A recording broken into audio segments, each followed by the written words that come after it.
Kasih karunia dan damai sejahtera Allah Bapa kita dan anaknya Tuhan Yesus Kristus menyertai saudara. Amin.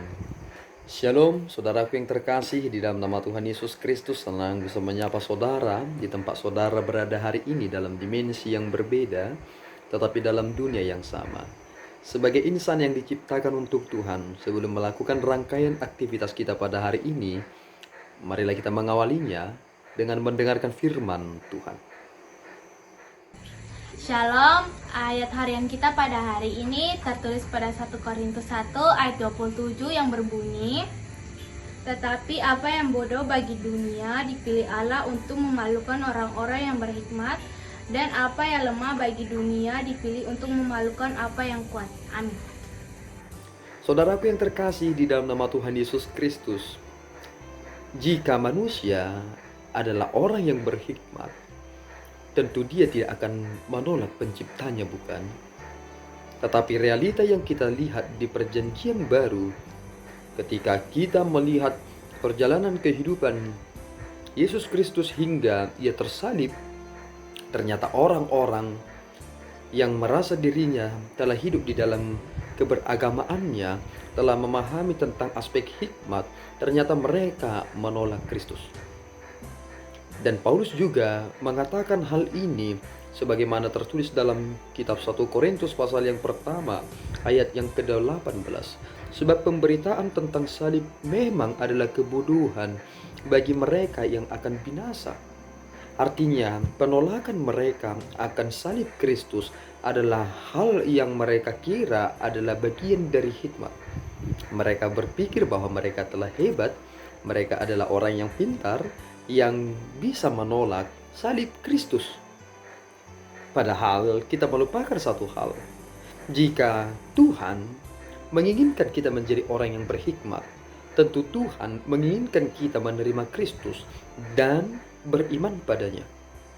Tetapi realita yang terjadi adalah kita, orang-orang di sekitar kita yang menolak Kristus, mencoba untuk bertahan dengan pemahamannya sendiri, dengan kebenarannya sendiri, sehingga menolak Kristus.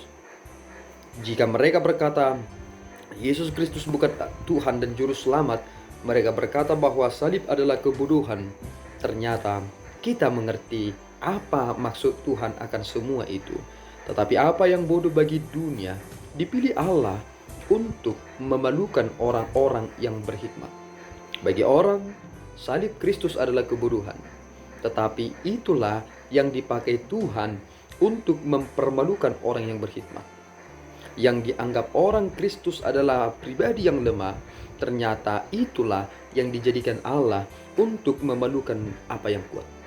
Sebab sebenarnya hal-hal yang demikianlah yang sering terjadi juga di dalam diri kita.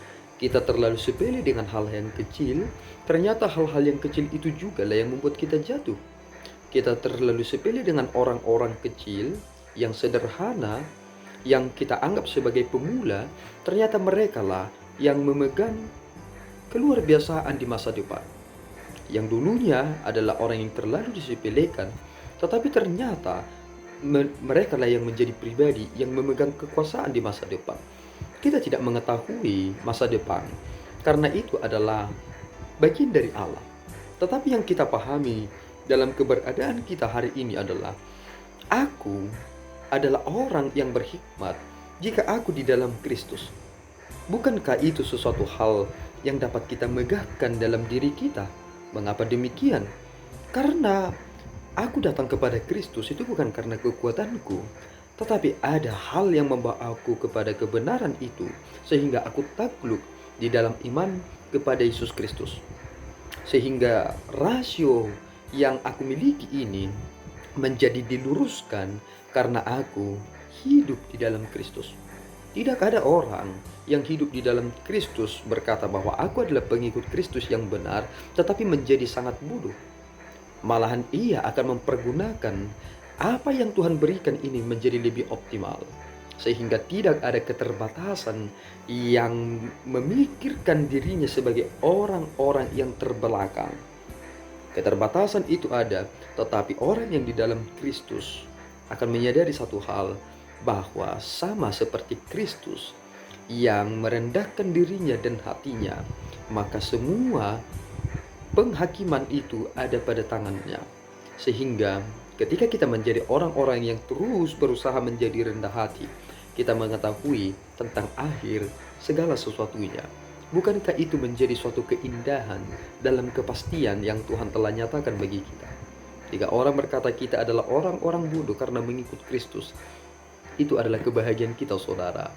Sebab kita adalah orang-orang yang berhikmat, yang tahu dan menerima kebenaran itu dan tunduk kepada Dia yang adalah sumber hikmat, yakni pribadi Yesus Kristus. Jangan menjadi lemah dan jangan menjadi gentar. Jadilah pribadi yang tetap setia kepada pribadi Yesus Kristus apapun yang terjadi. Jika mereka berkata saudara bodoh, syukurilah, karena itu akan menjadi tantangan yang sangat berarti bagi saudara demi kemurnian iman saudara. Tuhan Yesus memberkati. Kita berdoa. Ya Tuhan, kami bersyukur atas berkat-Mu. Terima kasih Bapa atas firman yang kami dengarkan hari ini. Terima kasih atas hikmat yang Tuhan telah nyatakan kepada kami, yang jika bukan karena anugerah-Mu kami tidak dapat mengerti itu. Terpuji Engkau Bapa, yang mengizinkan kami orang-orang yang hina dan bodoh ini dapat menerima hikmat yang daripada-Mu, yakni pribadi Kristus Yesus yang adalah firman yang menjadi manusia, yang menjadi daging. Terpujilah Engkau Bapa, dan terimalah pujian kami ini. Di dalam Yesus Kristus kami berdoa dan mengucap syukur. Anugerah Tuhan kita Yesus Kristus, kasih setia Allah Bapa, dan persekutuan Roh Kudus menyertai saudara. Amin. Tuhan Yesus memberkati.